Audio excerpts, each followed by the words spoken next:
ਮਹਾਰਾਜ ਨੇ ਜਿਹੜੇ ਹੋਲਾ ਮਹੱਲਾ ਦਾ ਮਹਾਤਮ ਆ ਉਸ ਦੇ ਵਿੱਚ ਸਿੱਖਾਂ ਨੂੰ ਇੱਕ ਟ੍ਰੇਨਿੰਗ ਦਿੱਤੀ। ਇਸੇ ਤਰੀਕੇ ਦੇ ਨਾਲ ਉਹਨਾਂ ਨੇ ਕਿਹਾ ਹੋਲਾਗੜ੍ਹ ਇੱਕ ਉੱਥੇ ਕਿਲ੍ਹਾ ਬਣਾਇਆ ਅਨੰਦਪੁਰ ਸਾਹਿਬ ਦੇ ਵਿੱਚ, ਜਿੱਥੇ ਜਾ ਕੇ ਸਿੱਖਾਂ ਨੂੰ ਦੋਨੇ ਪਾਸਿਓਂ ਇੱਕ ਵਿਰੋਧੀ ਧਿਰ ਬਣ ਜਾਂਦੀ ਸੀ। ਮੌਕ ਟ੍ਰਾਇਲ ਜਿਸ ਨੂੰ ਕਹਿੰਦੇ ਆ, ਅੱਜ ਵੀ ਸਾਰੀ ਦੁਨੀਆ ਦੇ ਵਿੱਚ ਐਕਸਰਸਾਈਜ਼ਸ ਹੁੰਦੀਆਂ।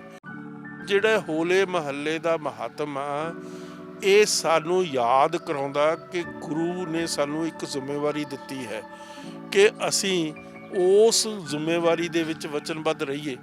ਮੌਕ ਜਿਹੜੀ ਫਾਈਟ ਅਸੀਂ ਸਿੱਖਦੇ ਰਹੀਏ, ਅਸੀਂ ਉਸ ਤੋਂ ਦੂਰ ਨਾ ਹੋ, ਹਥਿਆਰਾਂ ਤੋਂ ਅਸੀਂ ਦੂਰ ਨਾ ਹੋ ਜਾਈਏ। ਪੰਥ ਦੀ ਪ੍ਰੋਟੈਕਸ਼ਨ ਦੇ ਲਈ ਸਾਨੂੰ ਕੋਈ ਨਾ ਕੋਈ ਡਿਫੈਂਸ ਜ਼ਰੂਰ ਚਾਹੀਦੀ ਹੈ। ਜੇ ਡਿਫੈਂਸ ਨਹੀਂ ਹੋਏਗੀ ਤਾਂ ਸਿੱਖੀ ਦੇ ਜਿਹੜੇ ਦੁਸ਼ਮਣ ਆ, ਉਸ ਵਿਚਾਰਧਾਰਾ ਦੇ ਜਿਹੜੇ ਵਿਰੋਧੀ ਆ, ਉਹ ਇਸ ਨੂੰ ਹੜੱਪ ਕਰ ਲੈਣਗੇ ਸੂਨਰ ਔਰ ਲੇਟਰ। ਖਾਲਸੇ ਦੀ ਸਿਰਜਣਾ ਦੇ ਵਿੱਚ ਇੱਕ ਬਹੁਤ ਇੰਪੋਰਟੈਂਟ ਇਨਸਿਗਨੀਆ ਹੈ, ਸਿੰਬਲ ਨਹੀਂ ਇਨਸਿਗਨੀਆ ਹੈ, ਉਹ ਕਿਰਪਾਨ ਹੈ। ਜਿਹੜੇ ਨਿਹੱਥੇ ਜਿਨ੍ਹਾਂ ਤੇ ਜ਼ੁਲਮੋ ਸਿਤਮ ਹੋ ਰਿਹਾ, ਜਿਹੜੇ ਲਤਾੜੇ ਜਾ ਰਹੇ ਆ, ਉਹਨਾਂ ਦੀ ਡਿਫੈਂਸ ਦੇ ਵਿੱਚ ਤੁਸੀਂ ਖੜੇ ਹੋਣਾ। ਭਾਈ ਕਨ੍ਹਈਆ ਜੀ ਦੀ ਇੱਕ ਬਹੁਤ ਹੀ ਸੁਪਰੀਮ ਮਤਲਬ ਐਗਜ਼ਾਮਪਲ ਆ, ਜਿਹੜੀ ਦੁਨੀਆ ਦੇ ਇਤਿਹਾਸ ਦੇ ਵਿੱਚ ਯੂਨੀਕ ਆ, ਕਿ ਭਾਈ ਕਨ੍ਹਈਆ ਜੀ ਜਦੋਂ ਜੰਗ ਹੋ ਰਹੀ ਆ ਮਹਾਰਾਜ ਦੀ ਦੂਸਰੇ ਦੁਸ਼ਮਣਾਂ ਦੇ ਨਾਲ, ਪਠਾਨਾਂ ਦੇ ਨਾਲ, ਇਸੇ ਤਰੀਕੇ ਨਾਲ ਮੁਗਲਾਂ ਦੇ ਨਾਲ, ਤਾਂ ਪਾਣੀ ਪਿਲਾ ਰਹੇ, ਪਾਣੀ ਉਹ ਜ਼ਖਮੀ ਜਿਹੜੇ ਦੂਸਰਿਆਂ ਨੂੰ, ਵਿਰੋਧੀਆਂ ਨੂੰ ਵੀ ਪਿਲਾ ਰਹੇ ਆ। ਤਾਂ ਸ਼ਿਕਾਇਤ ਹੋ ਗਈ, ਤਾਂ ਮਹਾਰਾਜ ਨੇ ਕਿਹਾ ਵੀ ਇਹ ਬਹੁਤ ਵਧੀਆ ਗੱਲ ਹੈ। ਸਿੱਖਾਂ ਨੇ ਦੁਨੀਆ ਦੇ ਇਤਿਹਾਸ ਦੇ ਵਿੱਚ ਇੱਕ ਬਹੁਤ ਵੱਡੀ ਚੀਜ਼ ਦਿੱਤੀ ਹੈ, ਗੁਰੀਲਾ ਵਾਰਫੇਅਰ। ਵਾਹਿਗੁਰੂ ਜੀ ਕਾ ਖਾਲਸਾ, ਵਾਹਿਗੁਰੂ ਜੀ ਕੀ ਫਤਿਹ। ਦੇਸ਼ ਪ੍ਰਦੇਸ਼ ਟੀਵੀ ਅਤੇ ਰੈੱਡ ਐਫਐਮ ਨਾਲ ਜੁੜੇ ਸਾਰੇ ਅਜ਼ੀਜ਼ ਸਾਥੀਆਂ ਦਾ ਮੈਂ ਰਾਜਦੀਪ ਕੌਰ ਨਿੱਘਾ ਸਵਾਗਤ ਕਰਦੀ ਹਾਂ। 1699 ਦੀ ਵਿਸਾਖੀ ਨੂੰ ਅਨੰਦਪੁਰ ਸਾਹਿਬ ਦੀ ਪਵਿੱਤਰ ਧਰਤੀ ਦੇ ਉੱਤੇ ਧੰਨ ਸਾਹਿਬ ਸ੍ਰੀ ਗੁਰੂ ਗੋਬਿੰਦ ਸਿੰਘ ਜੀ ਖਾਲਸਾ ਪੰਥ ਦੀ ਸਾਜਨਾ ਕਰਦੇ ਨੇ। 1700 ਦੇ ਵਿੱਚ ਇਸੇ ਧਰਤੀ ਦੇ ਉੱਪਰ ਹੋਲਾ ਮਹੱਲਾ ਤਿਉਹਾਰ ਦੀ ਸ਼ੁਰੂਆਤ ਹੁੰਦੀ ਹੈ, ਜੋ ਤਿਉਹਾਰ ਸਿੱਖ ਕੌਮ ਦੇ ਵਿੱਚ ਇੱਕ ਵੱਖਰਾ ਸਥਾਨ ਰੱਖਦਾ ਹੈ। ਇਸ ਤਿਉਹਾਰ ਦੇ ਅਰਥਾਂ ਨੂੰ ਜੇਕਰ ਸਮਝਣਾ ਹੋਵੇ ਤਾਂ ਇਸ ਦੇ ਸ਼ਬਦਾਂ ਦੇ ਸ਼ਾਬਦਿਕ ਅਰਥ ਤੋਂ ਵੀ ਸਮਝਿਆ ਜਾ ਸਕਦਾ ਹੈ। ਹੋਲਾ ਇੱਕ ਆਰਬੀ ਭਾਸ਼ਾ ਦੇ ਸ਼ਬਦ ਤੋਂ ਬਣਾਇਆ ਗਿਆ, ਜਿਸ ਦਾ ਅਰਥ ਹੈ ਹੱਲਾ ਬੋਲਣਾ ਜਾਂ ਕਿਸੇ ਨੇਕ ਕੰਮ ਦੇ ਲਈ ਜੰਗ ਵਿੱਚ ਜੂਝਣਾ। ਅਤੇ ਮਹੱਲੇ ਦਾ ਅਰਥ ਹੁੰਦਾ ਹੈ ਜਿਸ ਜਗ੍ਹਾ ਦੇ ਉੱਪਰ ਜੰਗ ਲੜੀ ਜਾਂਦੀ ਹੈ ਅਤੇ ਜਿਸ ਜਗ੍ਹਾ ਨੂੰ ਫਤਿਹ ਕੀਤਾ ਜਾਂਦਾ ਹੈ। ਇਸ ਹੋਲੇ ਮਹੱਲੇ ਦੇ ਤਿਉਹਾਰ ਦਾ ਸਿੱਖ ਕੌਮ ਦੇ ਵਿੱਚ ਕੀ ਸਥਾਨ ਹੈ, ਇਸ ਦਾ ਇਤਿਹਾਸਿਕ ਬਿਰਤਾਂਤ ਕੀ ਹੈ ਅਤੇ ਅੱਜ ਦੇ ਮੌਜੂਦਾ ਸਮੇਂ ਵਿੱਚ ਇਸ ਦਾ ਰੂਪ ਕਿਸ ਪੜਾਅ ਦੇ ਉੱਪਰ ਪਹੁੰਚ ਚੁੱਕਿਆ। ਇਹਨਾਂ ਸਭ ਜ਼ਰੂਰੀ ਵਿਸ਼ਿਆਂ ਦੇ ਉੱਪਰ ਗੱਲਬਾਤ ਕਰਨ ਦੇ ਲਈ ਅੱਜ ਸਾਡੇ ਨਾਲ ਵਿਸ਼ੇਸ਼ ਤੌਰ 'ਤੇ ਮੌਜੂਦ ਨੇ ਇਤਿਹਾਸਕਾਰ ਅਤੇ ਸਿੱਖ ਵਿਦਵਾਨ ਡਾਕਟਰ ਗੁਰਦਰਸ਼ਨ ਸਿੰਘ ਢਿੱਲੋਂ। ਸਭ ਤੋਂ ਪਹਿਲਾਂ ਉਹਨਾਂ ਦਾ ਸਵਾਗਤ ਕਰਦੇ ਹਾਂ। ਸਭ ਤੋਂ ਪਹਿਲਾਂ ਡਾਕਟਰ ਸਾਹਿਬ ਫਤਿਹ ਅਰਜ਼ ਕਰਦੇ ਹਾਂ ਜੀ। ਵਾਹਿਗੁਰੂ ਜੀ ਕਾ ਖਾਲਸਾ, ਵਾਹਿਗੁਰੂ ਜੀ। ਵਾਹਿਗੁਰੂ ਜੀ ਕਾ ਖਾਲਸਾ, ਵਾਹਿਗੁਰੂ ਜੀ ਕੀ ਫਤਿਹ। ਤੁਹਾਨੂੰ ਵੀ, ਤੁਹਾਡੇ ਸਤਿਕਾਰਿਤ ਜਿਹੜੇ ਸਰੋਤੇ ਆ, ਉਹਨਾਂ ਨੂੰ ਵੀ ਬੜੇ ਪਿਆਰ ਨਾਲ, ਸਤਿਕਾਰ ਨਾਲ ਵਾਹਿਗੁਰੂ ਜੀ ਕਾ ਖਾਲਸਾ, ਵਾਹਿਗੁਰੂ ਜੀ ਕੀ ਫਤਿਹ ਜੀ। ਡਾਕਟਰ ਸਾਹਿਬ, ਜਿਵੇਂ ਆਪਾਂ ਗੱਲ ਕੀਤੀ ਹੈ ਕਿ ਤਿਉਹਾਰ ਕੌਮ ਦੇ ਜਿੰਦ ਜਾਨ ਹੁੰਦੇ ਨੇ, ਕਹਿੰਦੇ ਨੇ ਜਿਵੇਂ ਸਿੱਖ ਕੌਮ ਦੀ ਜੇਕਰ ਗੱਲ ਕਰ ਲਈ ਤਾਂ ਸਿੱਖ ਕੌਮ ਦੇ ਤਿਉਹਾਰ, ਇਸ ਦੇ ਗੁਰਧਾਮ, ਇਸ ਦੇ ਸਰੋਵਰ, ਇਸ ਦੀ ਜਿੰਦ ਜਾਨ ਮੰਨੇ ਜਾਂਦੇ ਨੇ। ਜੇਕਰ ਆਪਾਂ ਹੋਲੇ ਮਹੱਲੇ ਦੀ ਗੱਲ ਕਰਦੇ ਹਾਂ ਤਾਂ ਸਿੱਖ ਕੌਮ ਦੇ ਇਤਿਹਾਸ ਵਿੱਚ ਇਸ ਦਾ ਕੀ ਸਥਾਨ ਹੈ, ਇਸ ਦੀ ਸ਼ੁਰੂਆਤ ਕਿਸ ਤਰ੍ਹਾਂ ਹੋਈ ਅਤੇ ਇਸ ਦਾ ਬਿਰਤਾਂਤ ਕੀ ਹੈ, ਇਸ ਬਾਰੇ ਜਾਣਕਾਰੀ ਦਿਓ। ਦੇਖੋ, ਇਹ ਬਹੁਤ ਵੱਡੇ ਇੰਪੋਰਟੈਂਟ ਈਵੈਂਟ ਆ ਸਿੱਖ ਇਤਿਹਾਸ ਦੇ ਵਿੱਚ, ਜਿਸ ਦਾ ਆਧਾਰ ਸਿੱਖ ਆਈਡੀਓਲੋਜੀ ਦੇ ਉੱਤੇ ਆ। ਗੁਰੂ ਨਾਨਕ ਦੀ ਇੱਕ ਵਿਚਾਰਧਾਰਾ ਹੈ। ਉਹ ਵਿਚਾਰਧਾਰਾ ਇਹ ਹੈ ਕਿ ਦੁਨੀਆ ਦੇ ਵਿੱਚ ਰਹਿ ਕੇ ਹੀ ਤੁਸੀਂ ਵਿਚਰਨਾ ਹੈ, ਦੁਨੀਆ ਦੇ ਵਿੱਚ ਰਹਿ ਕੇ ਤੁਸੀਂ ਸਾਲਵੇਸ਼ਨ ਪਾਉਣੀ ਹੈ, ਮੁਕਤੀ ਪਾਉਣੀ ਹੈ, ਦੁਨੀਆ ਛੱਡ ਕੇ ਨਹੀਂ ਜਾਣਾ। ਤੋ ਸਾਡਾ ਇੱਕ ਸਮਾਜਿਕ ਧਰਮ ਹੈ, ਸੁਸਾਈਟਲ ਰਿਲੀਜਨ ਜਿਹਨੂੰ ਅੰਗਰੇਜ਼ੀ 'ਚ ਅਸੀਂ ਕਹਿੰਦੇ ਹਾਂ। ਉਸ ਦੇ ਸੰਦਰਭ ਦੇ ਵਿੱਚ ਬਹੁਤ ਇੰਪੋਰਟੈਂਟ ਇੱਕ ਗੁਰੂ ਨਾਨਕ ਮਹਾਰਾਜ ਦੀ ਇੱਕ ਕੰਟਰੀਬਿਊਸ਼ਨ ਹੈ ਕਿ ਦੁਨੀਆ ਦੇ ਵਿੱਚ ਵਿਚਰਨ ਦੇ ਲਈ ਜੇ ਸਮਾਜ ਨੇ ਵਿਚਰਨਾ ਤਾਂ ਸਮਾਜ ਦੀ ਬਿਹਤਰੀ ਦੇ ਲਈ ਜਿਹੜੀ ਯੂਜ਼ ਆਫ ਫੋਰਸ ਉਹ ਜਸਟੀਫਾਈਡ ਹੈ। ਮਤਲਬ ਵਾਇਲੈਂਸ ਜਸਟੀਫਾਈਡ ਨਹੀਂ ਹੈ, use of force for rights causes. ਜੇ ਤੁਸੀਂ ਆਪਣਾ ਇਸਤੇਮਾਲ ਕਰਨਾ ਆਪਣੀ ਤਾਕਤ ਦਾ, ਮਤਲਬ ਕਿਸੇ ਵਿਚਾਰਧਾਰਾ ਦੀ ਪ੍ਰੋਟੈਕਸ਼ਨ ਦੇ ਲਈ, ਜਦੋਂ ਕਿ ਦੂਸਰੇ ਸਾਰੇ ਮੀਨਸ ਜਿਹੜੇ ਉਹ ਫੇਲ ਹੋ ਜਾਂਦੇ ਆ, ਤਾਂ ਉਹ ਜਸਟੀਫਾਈਡ ਆ। ਤੁਸੀਂ ਉਸ ਨੂੰ ਯੂਜ਼ ਕਰ ਸਕਦੇ ਹੋ ਕਿਉਂਕਿ ਤੁਹਾਡੀ ਪ੍ਰੋਟੈਕਸ਼ਨ, ਤੁਹਾਡੀ ਡਿਫੈਂਸ ਬਹੁਤ ਜ਼ਿਆਦਾ ਜ਼ਰੂਰੀ ਹੈ। ਔਰ ਉਸੇ ਪ੍ਰੋਸੈਸ ਦੇ ਵਿੱਚ ਜਿਸ ਤਰ੍ਹਾਂ ਗੁਰੂ ਮਹਾਰਾਜ ਦੂਸਰੇ ਆਏ, ਪੰਜਵੇਂ ਪਾਤਸ਼ਾਹ ਨੇ ਕੀ ਕਿਹਾ ਕਿ ਜੇ ਤੁਸੀਂ ਸਿੱਖਾਂ ਨੂੰ ਆਦੇਸ਼ ਦਿੱਤਾ, ਜੇ ਤੁਸੀਂ ਮੇਰੇ ਕੋਲ ਆਉਣਾ, ਮੈਨੂੰ ਤੁਸੀਂ ਚੜਾਵਾ ਕਿਸੇ ਕਿਸਮ ਦਾ ਕਰਨਾ ਤਾਂ ਉਸ ਦੇ ਵਿੱਚ ਤੁਸੀਂ ਮੈਨੂੰ ਘੋੜੇ ਲੈ ਕੇ ਆਓ। ਉਹ ਸਿੱਧੇ ਤੌਰ ਤੇ ਇੱਕ ਸੰਕੇਤ ਹੈ ਸਿੱਖ ਪੰਥ ਨੂੰ ਵੀ ਅਸੀਂ ਆਪਣਾ ਜਿਹੜਾ ਨਰੋਆ ਨਵਾਂ ਪੰਥ ਆ, ਉਸ ਪੰਥ ਦੀ ਪ੍ਰੋਟੈਕਸ਼ਨ ਦੇ ਲਈ ਸਾਨੂੰ ਕੋਈ ਨਾ ਕੋਈ ਡਿਫੈਂਸ ਜ਼ਰੂਰ ਚਾਹੀਦੀ ਹੈ। ਜੇ ਡਿਫੈਂਸ ਨਹੀਂ ਹੋਏਗੀ ਤਾਂ ਸਿੱਖੀ ਦੇ ਜਿਹੜੇ ਦੁਸ਼ਮਣ ਆ, ਉਸ ਵਿਚਾਰਧਾਰਾ ਦੇ ਜਿਹੜੇ ਵਿਰੋਧੀ ਆ, ਉਹ ਇਸ ਨੂੰ ਹੜੱਪ ਕਰ ਲੈਣਗੇ ਸੂਨਰ ਔਰ ਲੇਟਰ।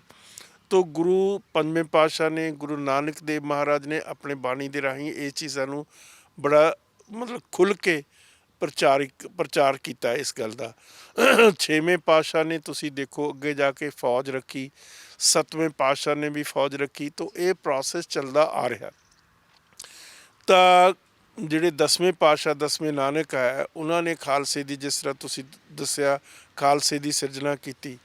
ਖਾਲਸੇ ਦੀ ਸਿਰਜਣਾ ਦੇ ਵਿੱਚ ਇੱਕ ਬਹੁਤ ਇੰਪੋਰਟੈਂਟ ਇਨਸਿਗਨੀਆ ਹੈ, ਸਿੰਬਲ ਨਹੀਂ ਇਨਸਿਗਨੀਆ ਹੈ, ਉਹ ਕਿਰਪਾਨ ਹੈ। ਕਿਰਪਾਨ ਪਾਉਣੀ ਲਾਜ਼ਮੀ ਹੈ। ਕਿਉਂ ਕਿਰਪਾਨ ਪਾਉਣੀ ਲਾਜ਼ਮੀ ਹੈ? ਕਿਉਂਕਿ ਕਿਰਪਾਨ ਪਾ ਕੇ ਤੁਸੀਂ ਮਾਲਾਧਾਰੀ ਨਹੀਂ ਬਣਨਾ, ਤੁਸੀਂ ਵਿਰਾਗੀ ਨਹੀਂ ਬਣਨਾ, ਤੁਸੀਂ ਇਹ ਸੰਸਾਰ ਨੂੰ ਛੱਡਣਾ ਨਹੀਂ। ਤੁਸੀਂ ਭਗਵੇਂ ਕੱਪੜੇ ਪਾ ਕੇ ਕਲਮੰਡਲ ਲੈ ਕੇ ਦਰ ਦੇ ਵਿੱਚੋਂ ਰੋਟੀਆਂ ਮੰਗਣੀਆਂ ਨਹੀਂ ਹੈ। ਤੁਸੀਂ ਇਹ ਸਮਾਜ ਦੇ ਵਿੱਚ ਵਿਚਰਨਾ, ਔਰ ਇਹ ਸਮਾਜ ਦੇ ਵਿੱਚ ਵਿਚਰ ਕੇ ਤੁਹਾਡਾ ਇੱਕ ਡਿਊਟੀ ਹੈ, ਮੋਰਲ ਓਬਲੀਗੇਸ਼ਨ ਹੈ। ਕਿਸ ਲਈ ਓਬਲੀਗੇਸ਼ਨ ਹੈ? ਜਿਹੜੇ ਨਿਹੱਥੇ, ਜਿਨ੍ਹਾਂ 'ਤੇ ਜ਼ੁਲਮੋ ਸਿਤਮ ਹੋ ਰਿਹਾ, ਜਿਹੜੇ ਲਤਾੜੇ ਜਾ ਰਹੇ ਆ, ਉਹਨਾਂ ਦੀ ਡਿਫੈਂਸ ਦੇ ਵਿੱਚ ਤੁਸੀਂ ਖੜ੍ਹੇ ਹੋਣਾ, ਹਾਂ ਦਾ ਨਾਰਾ ਮਾਰਨਾ। ਜੇ ਜ਼ਰੂਰਤ ਪਈ ਤਾਂ ਇਸ ਕਿਰਪਾਨ ਦਾ ਵੀ ਇਸਤੇਮਾਲ ਕਰਨਾ ਹੈ ਆਪਣੀ ਡਿਫੈਂਸ ਦੇ ਲਈ, ਆਪਣੇ ਜਿਹੜੇ ਮੋਰਲ ਹਾਈ ਗਰਾਊਂਡ ਪ੍ਰਿੰਸੀਪਲਸ ਹੈਗੇ ਉਹਨਾਂ ਦੇ ਲਈ, ਔਰ ਦੂਸਰੇ ਜਿਹੜੇ ਨਿਹੱਥੇ ਲੋਕ ਆ, ਚਾਹੇ ਕੋਈ ਵੀ ਹੋ ਸਕਦਾ। ਭਾਈ ਕਨ੍ਹਈਆ ਜੀ ਦੀ ਇੱਕ ਬਹੁਤ ਹੀ ਸੁਪਰੀਮ ਮਤਲਬ ਐਗਜ਼ਾਮਪਲ ਆ ਜਿਹੜੀ ਦੁਨੀਆ ਦੇ ਇਤਿਹਾਸ ਦੇ ਵਿੱਚ ਯੂਨੀਕ ਆ, ਕਿ ਭਾਈ ਕਨ੍ਹਈਆ ਜੀ ਜਦੋਂ ਜੰਗ ਹੋ ਰਹੀ ਆ ਮਹਾਰਾਜ ਦੀ ਦੂਸਰੇ ਦੁਸ਼ਮਣਾਂ ਦੇ ਨਾਲ, ਪਠਾਨਾਂ ਦੇ ਨਾਲ, ਇਸੇ ਤਰੀਕੇ ਨਾਲ ਮੁਗਲਾਂ ਦੇ ਨਾਲ, ਤਾਂ ਪਾਣੀ ਪਿਲਾ ਰਹੇ, ਪਾਣੀ ਉਹ ਜ਼ਖਮੀ ਜਿਹੜੇ ਦੂਸਰਿਆਂ ਨੂੰ, ਵਿਰੋਧੀਆਂ ਨੂੰ ਵੀ ਪਿਲਾ ਰਹੇ ਆ। ਤਾਂ ਸ਼ਿਕਾਇਤ ਹੋ ਗਈ, ਤਾਂ ਮਹਾਰਾਜ ਨੇ ਕਿਹਾ ਵੀ ਇਹ ਬਹੁਤ ਵਧੀਆ ਗੱਲ ਹੈ, ਭੋਜਨ ਵੀ ਛਕਾਓ, ਉਹਨਾਂ ਦੀ ਪੱਟੀ ਵੀ, ਉਹਨਾਂ ਨੂੰ ਮੱਲਮ ਪੱਟੀ ਵੀ ਕਰੋ। ਤੋ ਇਹ ਇੱਕ ਬਹੁਤ ਬੜਾ ਮਤਲਬ ਉੱਚਾ, ਇੱਕ ਬਹੁਤ ਆਈਡੀਓਲੋਜੀਕਲ ਮਤਲਬ ਹਾਈ ਮੋਰਲ ਗਰਾਊਂਡ ਆ, ਜਿਹੜਾ ਦੁਨੀਆ ਦੇ ਇਤਿਹਾਸ ਦੇ ਵਿੱਚ ਕਿਸੇ ਜਗ੍ਹਾ ਹੋਰ ਮਿਲਦਾ ਨਹੀਂ, ਕਿ ਤੁਸੀਂ ਕਿਸੇ ਵੀ ਜਿਹੜਾ ਜ਼ਖਮੀ ਆ, ਕੋਈ ਜਿਹੜਾ ਤੜਫ ਰਿਹਾ, ਜਿਹੜਾ ਭੁੱਖਾ ਪਿਆਸਾ, ਉਸ ਨੂੰ ਤੁਸੀਂ ਉਸ ਦੀ ਡਿਫੈਂਸ ਦੇ ਵਿੱਚ, ਸਿੱਖਾਂ ਨੇ ਅੱਜ ਤੱਕ ਵੀ ਕਰਕੇ ਦਿਖਾਇਆ, ਆ ਲੋਕਡਾਊਨ 'ਚ ਵੀ ਕਰਕੇ ਦਿਖਾਇਆ। ਤੋ ਜਿਹੜਾ ਹੋਲੇ ਮਹੱਲੇ ਦਾ ਮਹਾਤਮ ਆ, ਇਹ ਸਾਨੂੰ ਯਾਦ ਕਰਾਉਂਦਾ ਕਿ ਗੁਰੂ ਨੇ ਸਾਨੂੰ ਇੱਕ ਜ਼ਿੰਮੇਵਾਰੀ ਦਿੱਤੀ ਹੈ ਕਿ ਅਸੀਂ ਉਸ ਜ਼ਿੰਮੇਵਾਰੀ ਦੇ ਵਿੱਚ ਵਚਨਬੱਧ ਰਹੀਏ। ਮੌਕ ਜਿਹੜੀ ਫਾਈਟ ਅਸੀਂ ਸਿੱਖਦੇ ਰਹੀਏ, ਅਸੀਂ ਉਸ ਤੋਂ ਦੂਰ ਨਾ ਹੋ, ਹਥਿਆਰਾਂ ਤੋਂ ਅਸੀਂ ਦੂਰ ਨਾ ਹੋ ਜਾਈਏ। ਹਥਿਆਰਾਂ ਦੀ ਜਿਹੜੀ ਇਸਤੇਮਾਲ ਹੈ, ਉਸ ਦੀ ਜਸਟੀਫਿਕੇਸ਼ਨ ਚਾਹੀਦੀ ਹੈ। ਮੀਨਸ ਜਿਹੜੇ ਹੈਗੇ ਆ ਉਹ ਜਸਟੀਫਾਈ ਕਰਨਗੇ ਐਂਡਸ ਨੂੰ, ਐਂਡਸ ਨਹੀਂ ਜਸਟੀਫਾਈ ਕਰਨਗੇ ਮੀਨਸ ਨੂੰ। ਤੋ ਇਸ ਕਰਕੇ ਜ਼ਰੂਰੀ ਆ ਕਿ ਮਹਾਰਾਜ ਨੇ ਜਿਹੜੇ ਹੋਲਾ ਮਹੱਲਾ ਦਾ ਮਹਾਤਮ ਆ, ਉਸ ਦੇ ਵਿੱਚ ਸਿੱਖਾਂ ਨੂੰ ਇੱਕ ਟ੍ਰੇਨਿੰਗ ਦਿੱਤੀ। ਇਸੇ ਤਰੀਕੇ ਦੇ ਨਾਲ ਉਹਨਾਂ ਨੇ ਕਿਹਾ ਹੋਲਾਗੜ੍ਹ, ਇੱਕ ਉੱਥੇ ਕਿਲ੍ਹਾ ਬਣਾਇਆ ਅਨੰਦਪੁਰ ਸਾਹਿਬ ਦੇ ਵਿੱਚ, ਜਿੱਥੇ ਜਾ ਕੇ ਸਿੱਖਾਂ ਨੂੰ ਦੋਨੇ ਪਾਸਿਓਂ ਇੱਕ ਵਿਰੋਧੀ ਧਿਰ ਬਣ ਜਾਂਦੀ ਸੀ। ਮੌਕ ਟਰਾਇਲਸ ਜਿਸ ਨੂੰ ਕਹਿੰਦੇ ਆ, ਅੱਜ ਵੀ ਸਾਰੀ ਦੁਨੀਆ ਦੇ ਵਿੱਚ ਐਕਸਰਸਾਈਜ਼ਿਸ ਹੁੰਦੀਆਂ, ਸਾਰੀਆਂ ਵੱਡੀਆਂ ਵੱਡੀਆਂ ਫੌਜਾਂ, ਚਾਹੇ ਅਮਰੀਕਾ, ਕੈਨੇਡਾ, ਇਸੇ ਤਰੀਕੇ ਨਾਲ ਆਸਟ੍ਰੇਲੀਆ, ਇਸੇ ਤਰੀਕੇ ਨਾਲ ਚਾਈਨਾ, ਇੰਡੀਆ, ਉਹ ਮਤਲਬ ਐਕਸਰਸਾਈਜ਼ਿਸ ਕਰਦੇ ਆ, ਜਿਸ ਦੇ ਵਿੱਚ ਲੜਾਈ ਨਹੀਂ ਹੁੰਦੀ, ਪਰ ਉਹ ਇੱਕ ਕਿਸਮ ਦੀ ਐਕਸਰਸਾਈਜ਼ ਹੁੰਦੀ ਆ, ਜਿਹੜੀ ਇੱਕ ਫੇਕ ਹੁੰਦੀ ਆ, ਤਾਂ ਕਿ ਜਿਹੜੇ ਫੌਜ ਆ ਜਾਂ ਜਿਹੜੇ ਫੌਜੀ ਆ, ਉਹਨਾਂ ਨੂੰ ਉਸ ਚੀਜ਼ ਦੇ ਲਈ ਅਹਿਸਾਸ ਕਰਾਇਆ ਜਾਵੇ ਵੀ ਕਿਸ ਤਰੀਕੇ ਨਾਲ ਅਸੀਂ ਹਥਿਆਰਾਂ ਦਾ ਇਸਤੇਮਾਲ ਕਰਨਾ ਜਦੋਂ ਜ਼ਰੂਰਤ ਪਏਗੀ। ਜਿਵੇਂ ਸਰ ਤੁਸੀਂ ਗੱਲ ਕੀਤੀ ਹੈ ਕਿ ਹੋਲਾ ਮਹੱਲਾ ਦਾ ਅਰਥ ਜਾਂ ਇਸ ਦਾ ਮਹੱਤਵ ਇਸ ਕਰਕੇ ਹੈ ਕਿ ਨਰੋਆ ਮਨ ਅਤੇ ਸਿਹਤਮੰਦ ਸਰੀਰ ਦੇ ਵਿਕਾਸ ਲਈ ਗੁਰੂ ਸਾਹਿਬ ਨੇ ਇਸ ਪ੍ਰਥਾ ਨੂੰ ਚਲਾਇਆ। ਪਰ ਜੇਕਰ ਆਪਾਂ ਗੱਲ ਕਰਦੇ ਹਾਂ ਹੋਲੀ ਤੇ ਹੋਲੇ ਮਹੱਲੇ ਦੀ, ਕਈ ਲੋਕਾਂ ਨੂੰ ਇਸ ਦੇ ਵਿਚਕਾਰ ਜਿਹੜੀਆਂ ਸ਼ੰਕਾਵਾਂ ਰਹਿੰਦੀਆਂ ਨੇ, ਕਿਉਂਕਿ ਇੱਕ ਦਿਨ ਪਹਿਲਾਂ ਹੋਲੀ ਆਉਂਦੀ ਹੈ ਤੇ ਇੱਕ ਦਿਨ ਬਾਅਦ ਹੋਲਾ ਮਹੱਲਾ ਆਉਂਦਾ ਹੈ। ਇਹਨਾਂ ਦੇ ਸ਼ਬਦ ਵੀ ਆਪਸ ਵਿੱਚ ਥੋੜ੍ਹੇ ਰਲਦੇ ਮਿਲਦੇ ਨੇ। ਇਸ ਬਾਰੇ ਹੋਲੀ ਅਤੇ ਹੋਲਾ ਮਹੱਲਾ ਜੋ ਸ਼ਬਦ ਹੈ, ਹੋਲੀ ਅਤੇ ਹੋਲਾ ਮਹੱਲਾ ਜੋ ਸ਼ਬਦ ਹੈ, ਇਸ ਦੇ ਵਿੱਚ ਅੰਤਰ ਕੀ ਹੈ? ਇਸ ਦੀਆਂ ਵਿਚਾਰਧਾਰਾ ਜੋ ਕਹਿੰਦੇ ਨੇ ਜ਼ਮੀਨ ਅਸਮਾਨ ਦਾ ਫਰਕ ਹੈ, ਪਰ ਇੱਕ ਦਿਨ ਬਾਅਦ ਹੀ ਕਿਉਂ ਇਸ ਦਿਨ ਨੂੰ ਚੁਣਿਆ ਗਿਆ? ਨਹੀਂ ਉਹ ਤਾਂ ਦੇਖੋ, ਦਿਨ ਚੁਣਨ ਦੀ ਤਾਂ ਗੱਲ ਇਹ ਹੋਣੀ ਹੈ, ਤਾਂ ਗੁਰੂ ਨੂੰ ਪਤਾ ਵੀ ਕਿਹੜਾ ਦਿਨ ਮੈਂ ਚੁਣਨਾ ਹੈ, ਕਿਹੜੇ ਦਿਨ ਮੈਂ ਇਹ ਕੰਮ ਕਰਨੀ ਹੈ। ਇਹ ਤਾਂ ਇੱਕ ਮਤਲਬ ਉਹਨਾਂ ਦੇ ਮਾਈਂਡ ਦੀ ਪ੍ਰੋਜੈਕਸ਼ਨ ਹੈਗੀ ਗੁਰੂ ਮਹਾਰਾਜ ਦੀ, ਕਿਉਂਕਿ ਇੱਕ ਮੌਸਮ ਦੇ ਕਲਾਈਮੈਟਿਕ ਕੰਡੀਸ਼ਨਸ ਦੇ ਮੁਤਾਬਕ ਉਹਨਾਂ ਦਿਨਾਂ ਦੇ ਵਿੱਚ ਵੀ ਇਹ ਮੌਸਮ ਵੀ ਇਸ ਵੇਲੇ ਚੰਗਾ ਹੁੰਦਾ। ਇਸ ਮੌਸਮ ਦੇ ਵਿੱਚ ਇਸ ਕਿਸਮ ਦੀਆਂ ਐਕਸਰਸਾਈਜ਼ਸ ਵੀ ਕੀਤੀਆਂ ਜਾ ਸਕਦੀਆਂ। ਜਿਹੜਾ ਹੋਲੀ ਆ ਉਹ ਤਾਂ ਸੀਜ਼ਨਲ ਤਿਉਹਾਰ ਆ, ਉਹ ਮੌਸਮ ਦਾ ਬਦਲਣ ਦਾ ਇੱਕ ਤਿਉਹਾਰ ਆ। ਉਸ ਦੇ ਨਾਲ ਜਿਹੜੇ ਆ ਹਿੰਦੂ ਲੋਕ ਉਹ ਮਤਲਬ ਰੰਗ ਇੱਕ ਦੂਜੇ ਦੇ ਉੱਤੇ ਪਾਉਂਦੇ ਆ। ਜਿਸ ਰੰਗ ਦੀ ਵਿਰੋਧਤਾ ਜਿਹੜੇ ਇਸਲਾਮ ਵਾਲੇ ਉਹ ਪੂਰਨ ਤਰੀਕੇ ਨਾਲ ਉਸ ਦੀ ਵਿਰੋਧਤਾ ਕਰਦੇ ਆ। ਔਰ ਬਹੁਤ ਮਤਲਬ ਇਤਿਹਾਸ ਦੇ ਵਿੱਚ ਰਾਈਟਸ ਵੀ ਹੋਏ ਆ। ਜੇ ਮੁਸਲਮਾਨਾਂ 'ਤੇ ਰੰਗ ਪਾ ਦਿੱਤਾ, ਕਿਉਂਕਿ ਉਹ ਕਹਿੰਦੇ ਆ ਵੀ ਅਸੀਂ ਤਾਂ ਆਰਟੀਫਿਸ਼ੀਅਲ ਰੰਗ ਦੇ ਵਿੱਚ ਬਿਲੀਵ ਹੀ ਨਹੀਂ ਕਰਦੇ, ਜਾਲੀ ਕੰਮ ਆ ਸਾਰਾ। ਲੇਕਿਨ ਮਤਲਬ ਉਸ ਦੇ ਨਾਲ ਬਹੁਤ ਖੂਨ ਖਰਾਬੇ ਵੀ ਹੋਏ ਆ। ਤੋ ਮਤਲਬ ਗੱਲ ਜਿਹੜੀ ਸਾਡੀ ਹੋਲੇ ਮਹੱਲੇ ਦੀ ਆ, ਇਹ ਤਾਂ ਇੱਕ ਸਿਧਾਂਤਿਕ ਗੱਲ ਹੈ, ਇਹ ਇਤਿਹਾਸਿਕ ਗੱਲ ਹੈ। ਇਸ ਗੱਲ ਦੇ ਵਿੱਚ ਸਪਿਰਿਚੁਅਲਿਟੀ ਵੀ ਆ। ਇਸ ਦੇ ਵਿੱਚ ਜਿਹੜੀਆਂ ਮੌਕ ਫਾਈਟਸ ਆ ਉਹਨਾਂ ਨੂੰ ਵੀ ਸਮਝਿਆ ਜਾਂਦਾ ਔਰ ਉਹਨਾਂ ਦੇ ਉੱਤੇ ਐਕਸਰਸਾਈਜ਼ ਕੀਤੀਆਂ ਜਾਂਦੀਆਂ। ਹੁਣ ਦੇਖੋ ਕਿਸ ਤਰੀਕੇ ਦੀ ਕਮਾਲ ਦੀ ਜਿਹੜੀ ਨਿਹੰਗ ਸਿੰਘ ਆ, ਕਿਸ ਤਰ੍ਹਾਂ ਘੋੜੇ ਦੇ ਉੱਤੇ ਸਵਾਰ ਹੋ ਕੇ ਘੋੜ ਸਵਾਰੀ ਜਿਹੜੀ ਯੂਨੀਕ ਆ ਦੁਨੀਆ ਦੇ ਵਿੱਚ, ਅੱਜ ਕੱਲ੍ਹ ਵੀ ਨਹੀਂ ਉਸ ਕਿਸਮ ਦੀ। ਕਿੰਨੀ ਹਾਈ ਸਪੀਡ ਦੇ ਉੱਤੇ ਇੱਕ ਘੋੜੇ ਦਾ ਜਿਹੜਾ ਸਵਾਰ ਆ, ਦੋ ਘੋੜਿਆਂ ਨੂੰ ਭਜਾ ਕੇ ਉਸ ਦੇ ਉੱਤੇ ਉਹ ਕਿਸ ਕਿਸਮ ਦੀ ਗੱਲ ਕਰ ਰਹੇ ਆ। ਇਹ ਗੱਲ ਤਾਂ ਸਿੱਖ ਉਹਨਾਂ ਲਈ ਆ ਜਿਹੜੇ ਕਿ ਆਪਣੇ ਆਪ ਨੂੰ ਮੌਤ ਦੇ ਨਾਲ ਖੇਡਣ ਵਾਲੀ ਗੱਲ, ਮੌਤ ਨਾਲ ਖੇਡਣ ਵਾਲੀ ਗੱਲ ਹੈ। ਇਹ ਕੋਈ ਉਹ ਸਿੰਪਲ ਕਿਸਮ ਦੀ ਐਕਸਰਸਾਈਜ਼ ਨਹੀਂ ਵੀ ਜਿਹਦੇ ਪਿੱਛੇ ਐਵੇਂ ਤੁਸੀਂ ਦਿਖਾਤੀ ਕੋਈ ਡੈਮੋਨਸਟ੍ਰੇਸ਼ਨ ਕਰਕੇ, ਜਿਵੇਂ ਜਿਮਨੈਸਟਿਕ ਕਰਦੇ ਆ ਕੋਈ ਲੋਕ। ਸਿੱਖਾਂ ਦੀ ਤਾਂ ਗੱਲ ਸਿੱਧੀ ਸਾਦੀ ਆ, ਉਹ ਤਾਂ ਸਿੱਧੀ ਰਿਐਲਿਟੀ ਨੂੰ ਬਿਲੀਵ ਕਰਦੇ ਆ, ਮੌਤ ਨਾਲ ਖੇਡਦੇ ਆ। ਤੋ ਮੌਤ ਨੂੰ ਐਕਸੈਪਟ ਕਰਦੇ ਆ, ਮੌਤ ਨੂੰ ਉਹ ਰਿਜੈਕਟ ਨਹੀਂ ਕਰਦੇ। ਰਿਐਲਿਟੀ ਆ ਲਾਈਫ ਦੀ, ਗੁਰੂ ਨੇ ਇਹੀ ਦੱਸੀ ਹੈ। ਤੋ ਇਸ ਕਰਕੇ ਇਹ ਸਾਰੀਆਂ ਜਿਹੜੀਆਂ ਚੀਜ਼ਾਂ ਹੈਗੀਆਂ, ਇਹ ਜਿਸ ਤਰ੍ਹਾਂ ਇਹ ਜਿਹੜਾ ਮਹਾਤਮ ਆ ਤਲਵਾਰ ਅਤੇ ਢਾਲ ਦਾ ਮਹਾਤਮ ਆ। ਤਲਵਾਰ ਹੈ ਉਹ ਵੀ ਪ੍ਰੋਟੈਕਸ਼ਨ ਲਈ ਆ, ਢਾਲ ਵੀ ਪ੍ਰੋਟੈਕਸ਼ਨ ਦੇ ਲਈ ਆ। ਲੇਕਿਨ ਜ਼ਰੂਰਤ ਪਏ ਤਲਵਾਰ ਆ ਜਿਹੜੀ ਉਹ ਜਿਹੜਾ ਜ਼ਾਲਮ ਆ ਉਸ ਦੇ ਉੱਤੇ ਅਟੈਕ ਕਰਨ ਲਈ ਵੀ ਹੈਗੀ। ਤੋ ਦੋਨਾਂ ਚੀਜ਼ਾਂ ਦੀ ਮਿਲਾਵਟ ਕਰਕੇ ਉਸ ਕਿਸਮ ਦੀ ਐਕਸਰਸਾਈਜ਼ਸ ਕਰਾਈਆਂ ਜਾਂਦੀਆਂ। ਘੋੜਿਆਂ ਦਾ ਇਸਤੇਮਾਲ ਕੀਤਾ ਜਾਂਦਾ, ਜਿਹੜਾ ਕਿ ਉਸ ਵੇਲੇ ਬੜੀ ਇੰਪੋਰਟੈਂਟ ਇੰਸਟਰੂਮੈਂਟ ਆਫ ਵਾਰਫੇਅਰ ਹੈਗਾ ਉਸ ਵੇਲੇ ਦਾ। ਤੋ ਜਿਹੜੀ ਬਹੁਤ ਸਾਰੀਆਂ ਕਿਤਾਬਾਂ ਲਿਖੀਆਂ ਗਈਆਂ ਜਿਹੜੀਆਂ ਸਿੱਖਾਂ ਦੀ ਕੀ ਸਕਸੈਸ ਹੋਈ। ਸਿੱਖਾਂ ਕੋਲ ਤਾਂ ਕੋਈ ਰੈਗੂਲਰ ਆਰਮੀ ਨਹੀਂ ਸੀ, ਸਿੱਖਾਂ ਕੋਲ ਕੋਈ ਇਸ ਕਿਸਮ ਦੇ ਸਾਧਨ ਨਹੀਂ ਸੀ, ਕੋਈ ਪੈਸਾ ਨਹੀਂ ਸੀ ਜਿਸ ਦੇ ਨਾਲ ਉਹ ਆਰਮੀ ਖੜੀ ਕਰ ਸਕਦੇ। ਉਹ ਇੱਕ ਮਤਲਬ ਉਹਨਾਂ ਦੀ ਜਿਹੜੀ ਗੁਰੀਲਾ ਵਾਰਫੇਅਰ ਸੀ ਨਾ, ਟੈਕਨੀਕ ਜਿਹੜੀ ਇੰਟਰੋਡਿਊਸ ਕੀਤੀ ਗਈ, ਉਸ ਦੀ ਸਟਰੈਂਥ ਦੇ ਉੱਤੇ ਅਹਿਮਦ ਸ਼ਾਹ ਅਬਦਾਲੀ ਵਰਗੇ ਤਾਕਤਵਰ ਜਿਹੜੇ ਉਸ ਵੇਲੇ ਦੇ ਏਸ਼ੀਆ ਦਾ ਸਭ ਤੋਂ ਵੱਡਾ ਤਾਕਤਵਰ ਜਰਨੈਲ ਮੰਨਿਆ ਜਾਂਦਾ, ਬਲਕਿ ਦੁਨੀਆ ਦਾ ਜਰਨੈਲ ਮੰਨਿਆ ਜਾਂਦਾ, ਉਸ ਨੂੰ ਢਾਟੇਰੀ ਕਰ ਦਿੱਤਾ। ਉਸ ਨੂੰ ਉਖੇੜ ਕੇ ਇੱਕ ਰਾਜ ਐਸਟੈਬਲਿਸ਼ ਕਰ ਦਿੱਤਾ। ਔਰ ਰਾਜ ਜਿਹੜਾ ਹੈਗਾ ਉਹ ਇਨਸਾਫ ਦੀਆਂ ਕਦਰਾਂ ਕੀਮਤਾਂ ਦੇ ਉੱਤੇ ਐਸਟੈਬਲਿਸ਼ ਹੋਇਆ।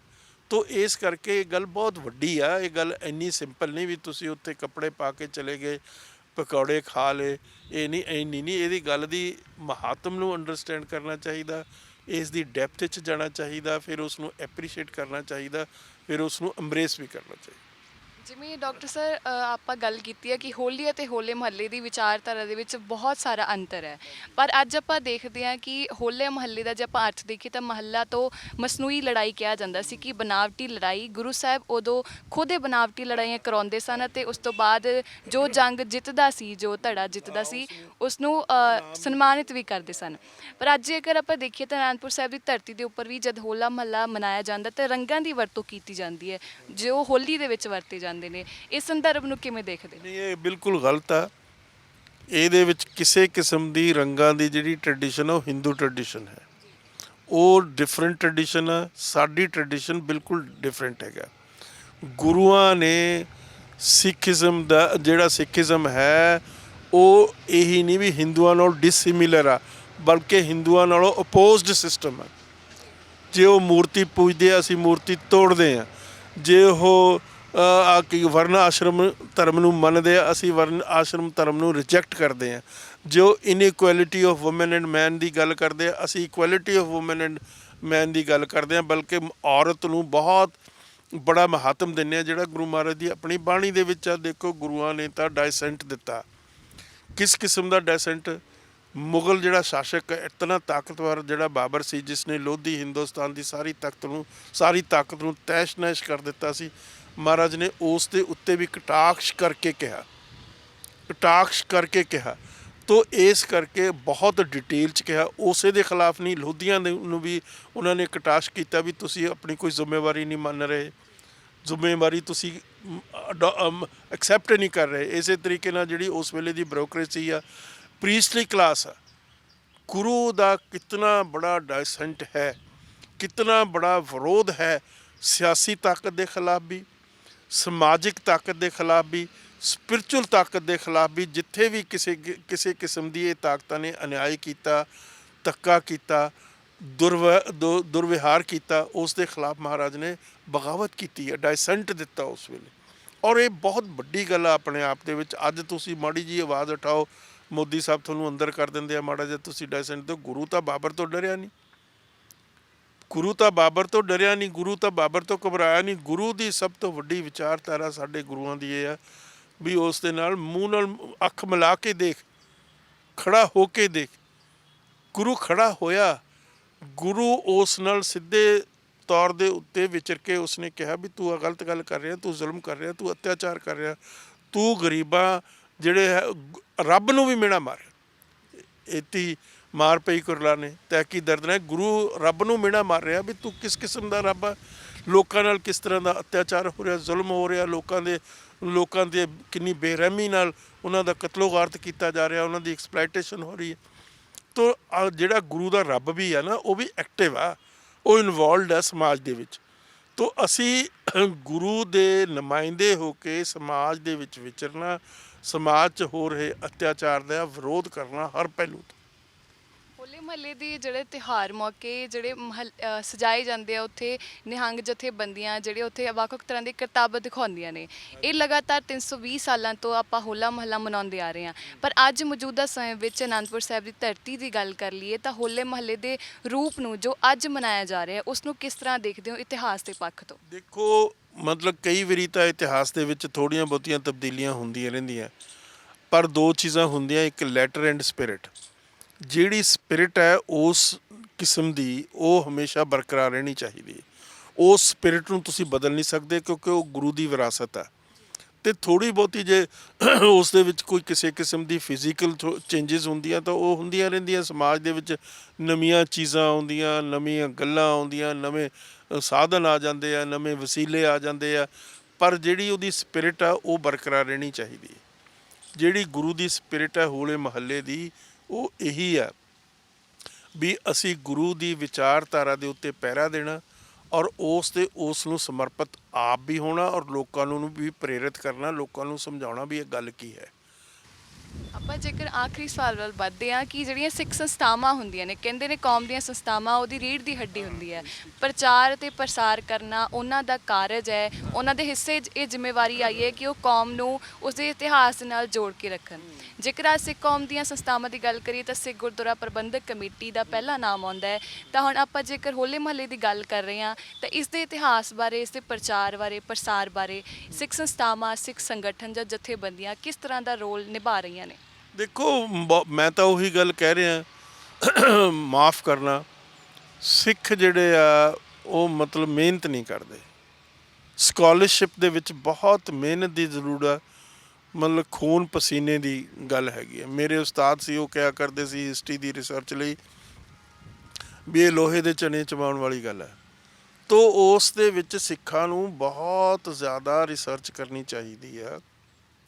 ਰਿਸਰਚ ਕਰਕੇ ਦੁਨੀਆ ਦੇ ਸਾਹਮਣੇ ਰੱਖਣ ਵੀ ਆਹ ਸਾਡੀ ਵਿਰਾਸਤ, ਔਰ ਉਹ ਸਿਰਫ ਤੁਸੀਂ ਤੱਕ ਕਿਸ ਤਰ੍ਹਾਂ ਰੱਖ ਸਕਦੇ ਹੋ, ਪੰਜਾਬੀ ਵਿੱਚ ਵੀ ਲਿਖੋ ਪਰ ਅੰਗਰੇਜ਼ੀ ਦੇ ਵਿੱਚ ਵੀ ਮਹਾਰਤ ਕਰੋ। ਇੰਗਲਿਸ਼ ਵਰਲਡ ਲੈਂਗੁਏਜ ਹੈ, ਇੰਗਲਿਸ਼ ਤੋਂ ਬਗੈਰ ਤੁਸੀਂ ਆਪਣੀ ਗੱਲ ਦੁਨੀਆ ਨੂੰ ਸਮਝਾ ਨਹੀਂ ਸਕਦੇ, ਦੁਨੀਆ ਨੂੰ ਦੱਸ ਨਹੀਂ ਸਕਦੇ।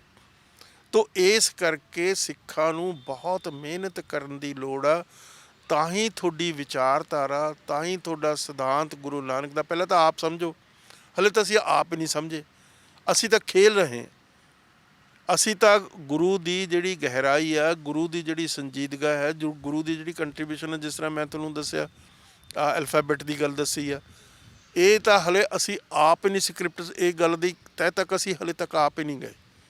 ਤੋ ਇਸ ਕਰਕੇ ਜੇ ਫਰਜ਼ ਕਰੋ ਤੁਸੀਂ ਸੋਚੋ ਜੇ ਗੁਰੂ ਅਲਫਾਬੈਟ ਨਾ ਦਿੰਦਾ ਤਾਂ ਸਿੱਖ ਸਿਧਾਂਤ ਨੇ ਖਤਮ ਹੋ ਜਾਣਾ ਸੀ।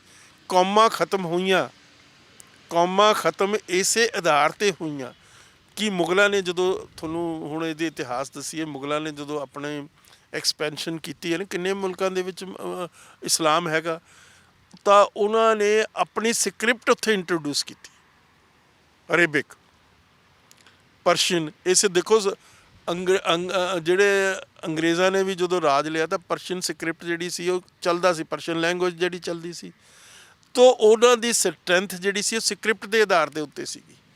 ਅੱਜ ਸਿੱਖਾਂ ਨੂੰ ਇਸ ਗੱਲ 'ਤੇ ਮਾਣ ਹੋਣਾ ਚਾਹੀਦਾ, ਸਿੱਖਾਂ ਨੂੰ ਇਸ ਗੱਲ 'ਤੇ ਬਹੁਤ ਜ਼ਿਆਦਾ ਗਹਿਰਾਈ ਤੱਕ ਜਾ ਕੇ ਪ੍ਰੋਜੈਕਸ਼ਨ ਦੇਣੀ ਚਾਹੀਦੀ ਹੈ ਵੀ ਸਾਡੇ ਗੁਰੂਆਂ ਦੀ ਸਕਾਲਰਸ਼ਿਪ ਦਾ ਵੀ ਲੈਵਲ ਮਤਲਬ ਤੁਸੀਂ ਇੰਤਹਾਈ ਕੋਈ ਨਹੀਂ, ਜਿਸ ਨੂੰ ਤੁਸੀਂ ਮੇਜਰ ਨਹੀਂ ਕਰ ਸਕਦੇ, ਤੁਸੀਂ ਲਫ਼ਜ਼ਾਂ 'ਚ ਉਸ ਨੂੰ ਬਿਆਨ ਨਹੀਂ ਕਰ ਸਕਦੇ। ਅੱਜ ਜੇ ਕਿੱਡੇ ਕਿੱਡੇ ਸਕਾਲਰ ਆ ਦੁਨੀਆ 'ਚ, ਕਿੱਡੀਆਂ ਕਿੱਡੀਆਂ ਯੂਨੀਵਰਸਿਟੀਆਂ, ਕਿੱਡੇ ਕਿੱਡੇ ਵਿਦਵਾਨ ਬੈਠੇ, ਕਿੰਨੀ ਕਿੰਨੀ ਉਹ ਵਿਚਾਰਿਆਂ ਨੇ ਮਿਹਨਤ ਕੀਤੀ ਹੈ, ਕੋਈ ਸਕ੍ਰਿਪਟ ਬਣਾ ਸਕਿਆ? ਨਹੀਂ ਬਣਾ ਸਕਿਆ। ਤੋ ਇਹ ਗੁਰੂਆਂ ਨੇ ਬਣਾ ਕੇ ਰੱਖਤੀ, ਗੁਰੂਆਂ ਨੇ ਜਿਹੜੀ ਇਹ ਬਣਾ ਕੇ ਦਿੱਤੀ ਐਡੀ ਵੱਡੀ ਦੇਣ ਆ, ਜਿਹਦਾ ਤੁਸੀਂ ਜਿੰਨਾ ਸਮਝ ਹੀ ਜਾਓਗੇ ਤੁਹਾਨੂੰ ਮਤਲਬ ਸਮਝੋਗੇ ਵੀ ਹੱਦ ਹੀ ਹੋ ਗਈ ਕਿਸੇ ਗੱਲ, ਜਿਹਦੀ ਕੋਈ ਲਿਮਿਟ ਹੀ ਨਹੀਂ। ਤੋ ਗੁਰੂਆਂ ਦੀ ਬਹੁਤ ਵੱਡੀ ਵਿਰਾਸਤ ਆ। ਉਹ ਵਿਰਾਸਤ ਨੂੰ ਪਹਿਲਾਂ ਤਾਂ ਜਿਹੜੇ ਪ੍ਰਚਾਰਕ ਆ, ਜਿਹੜੇ ਤੁਹਾਡੇ ਇੰਸਟੀਚਿਊਸ਼ਨਸ ਆ, ਜਿਹੜੇ ਉਹਨਾਂ ਇੰਸਟੀਚਿਊਸ਼ਨ ਨੂੰ ਚਲਾਉਣ ਵਾਲੇ ਪਹਿਲਾਂ ਉਹ ਸਮਝਣ, ਫਿਰ ਉਹ ਸਮਝਣ ਤੋਂ ਬਾਅਦ ਮਤਲਬ ਆ ਅੱਗੇ ਜਾ ਕੇ ਲੋਕਾਂ ਨੂੰ ਸਮਝਾਉਣ, ਲੋਕਾਂ ਨੂੰ ਆਪਣੇ ਲੋਕਾਂ ਨੂੰ ਸਮਝਾਉਣ ਦੇ ਨਾਲ ਨਾਲ ਦੂਸਰੇ ਲੋਕਾਂ ਨੂੰ ਵੀ ਸਮਝਾਉਣ ਵੀ ਸਾਡੀ ਐਡੀ ਵੱਡੀ ਵਿਰਾਸਤ ਆ। ਮੈਂ ਹੁਣ ਤੁਹਾਨੂੰ ਦੱਸਿਆ ਕਿੰਨੀਆਂ ਜ਼ਬਾਨਾਂ ਖਾ ਗਈ ਜਿਹੜੀ ਦੇਵਨਾਗਰੀ ਸਕ੍ਰਿਪਟ ਆ, ਡੋਗਰੀ ਨੂੰ ਖਾ ਗਈ, ਨਾਲ ਜੰਮੂ ਵਗੈਰਾ 'ਚ ਡੋਗਰੇ ਵਿੱਚ ਉਹਨਾਂ ਦੀ ਆਪਣੀ ਲੈਂਗੁਏਜ ਸੀ, ਉਹ ਲੈਂਗੁਏਜ ਥੋੜ੍ਹਾ ਰਹਿ ਗਈ, ਉਹ ਤਾਂ ਖਾ ਲਈ ਸਕ੍ਰਿਪਟ ਨੇ। ਇਸੇ ਤਰੀਕੇ ਨਾਲ ਮੈਥਲੀ ਆ, ਬਹੁਤ ਬੜੀ ਜ਼ਬਾਨ ਆ, ਉਹਨਾਂ ਦੇ ਦੇਖੋ ਕਿੰਨੇ ਸੰਗੀਤ ਉਹਨਾਂ ਦਾ ਆਪਣਾ, ਉਹਨਾਂ ਦੇ ਗਾਣੇ ਆਪਣੇ, ਉਹਨਾਂ ਦਾ ਸਾਰਾ ਕੁਝ ਆਪਣਾ, ਪਰ ਉਹਨਾਂ ਦੀ ਸਕ੍ਰਿਪਟ ਨਹੀਂ ਹੈ। ਸਕ੍ਰਿਪਟ ਉਹੀ ਆ ਦੇਵਨਾਗਰੀ ਸਕ੍ਰਿਪਟ। ਤੋ ਇਸ ਹਰਿਆਣਵੀ ਜ਼ਬਾਨ ਆ, ਉਹਨਾਂ ਦਾ ਆਪਣਾ ਕਲਚਰ ਆ, ਉਹਨਾਂ ਦੇ ਆਪਣੇ ਗਾਣੇ ਆ, ਦੇਖੋ ਕਿੰਨੇ ਸੋਹਣੇ ਗਾਣੇ ਉਹਨਾਂ ਦੇ ਹੈਗੇ, ਪਰ ਉਹਨਾਂ ਦਾ ਕੋਈ ਵਿਰਾਸਤ ਥੋੜ੍ਹਾ ਆ, ਉਹਨਾਂ ਦੀ ਸਟਰੈਂਥ ਨਹੀਂ ਹੈ। ਕਿਉਂ ਸਟਰੈਂਥ ਨਹੀਂ? ਕਿਉਂਕਿ ਉਹਨਾਂ ਦੀ ਸਕ੍ਰਿਪਟ ਨਹੀਂ ਹੈ। ਤੋ ਇਸ ਕਰਕੇ ਇਸੇ ਤਰ੍ਹਾਂ ਅੰਗਰੇਜ਼ਾਂ ਨੇ ਜਿਹੜੀ ਅੰਗਰੇਜ਼ੀ ਆ, ਉਹ ਜਿਹੜੀ ਉਹਨਾਂ ਦੀ ਰੋਮਨ ਸਕ੍ਰਿਪਟ ਆ, ਉਹਨੇ ਬਹੁਤ ਜ਼ਬਾਨਾਂ ਖਾ ਲਈਆਂ ਦੁਨੀਆ ਦੀ। ਸਾਡੀ ਜ਼ਬਾਨ ਖਾਈ ਨਹੀਂ ਜਾ ਸਕਦੀ ਕਿਉਂਕਿ ਸਾਡੀ ਸਕ੍ਰਿਪਟ ਗੁਰੂ ਨੇ ਬਣਾ ਦਿੱਤੀ। ਕਿੱਡੀ ਵੱਡੀ ਗੱਲ ਆ, ਦੇਖੋ। ਬਹੁਤ ਬਹੁਤ ਧੰਨਵਾਦ। ਹਾਂ। ਸੋ ਆਪਾਂ ਅੰਤ ਇਸੇ ਫਰਮਾਨ ਨਾਲ ਕਰਦੇ ਹਾਂ। ਗੁਰੂ ਸਾਹਿਬ ਦਾ ਫਰਮਾਨ ਹੈ ਕਿ ਹੋਲੀ ਕਿਨੀ ਸੰਤ ਸੇਵ, ਰੰਗ ਲਾਗਾ ਅਤ ਲਾਲ ਦੇਵ। ਭਾਵ ਕਿ ਸਿੱਖਾਂ ਦੇ ਲਈ ਤਾਂ ਰੰਗ ਉਹੀ ਨੇ ਜੋ ਰੱਬ ਦੇ ਭਾਣੇ ਦੇ ਵਿੱਚ ਰਹਿੰਦੇ ਨੇ, ਉਹੀ ਹੋਲੀ ਦੇ ਰੰਗ ਵਿੱਚ ਰੰਗੇ ਰਹਿੰਦੇ ਨੇ। ਹੋਲੇ ਮਹੱਲੇ ਦੀ ਜੇਕਰ ਆਪਾਂ ਗੱਲ ਕਰੀਏ ਤਾਂ ਆਪਾਂ ਨੂੰ ਅਰਥ ਸਮਝ ਆਉਂਦੇ ਨੇ ਕਿ ਇਹ ਸਿੱਖਾਂ ਦੇ ਵਿੱਚ ਇੱਕ ਬੜੀ ਡੂੰਘੇ ਮਹੱਤਵ ਦਾ ਤਿਉਹਾਰ ਹੈ, ਜਿਸ ਦਾ ਸੰਬੰਧ ਸਿਰਫ ਕਰਤੱਬਾਂ ਦੇ ਨਾਲ ਹੀ ਨਹੀਂ ਹੈ। ਇਹ ਮਹੱਤਵ ਜੁੜਿਆ ਹੋਇਆ ਹੈ ਕਿ ਸਿੱਖ ਸੰਤ ਸਿਪਾਹੀ ਨੇ, ਉਹਨਾਂ ਦੇ ਲਈ ਜਿੰਨਾ ਗੁਰਬਾਣੀ ਦੇ ਨਾਲ, ਸ਼ਬਦ ਗੁਰੂ ਦੇ ਨਾਲ ਜੁੜਨਾ ਜ਼ਰੂਰੀ ਹੈ, ਉਹਨਾਂ ਹੀ ਸ਼ਸਤਰ ਵਿੱਦਿਆ ਦੇ ਨਾਲ ਜੁੜਨਾ ਵੀ ਜ਼ਰੂਰੀ ਹੈ। ਸੋ ਅੱਜ ਤੁਹਾਡੇ ਤੋਂ ਇਜਾਜ਼ਤ ਲੈਂਦੇ ਹਾਂ। ਵਾਹਿਗੁਰੂ ਜੀ ਕਾ ਖਾਲਸਾ, ਵਾਹਿਗੁਰੂ ਜੀ ਕੀ ਫਤਿਹ।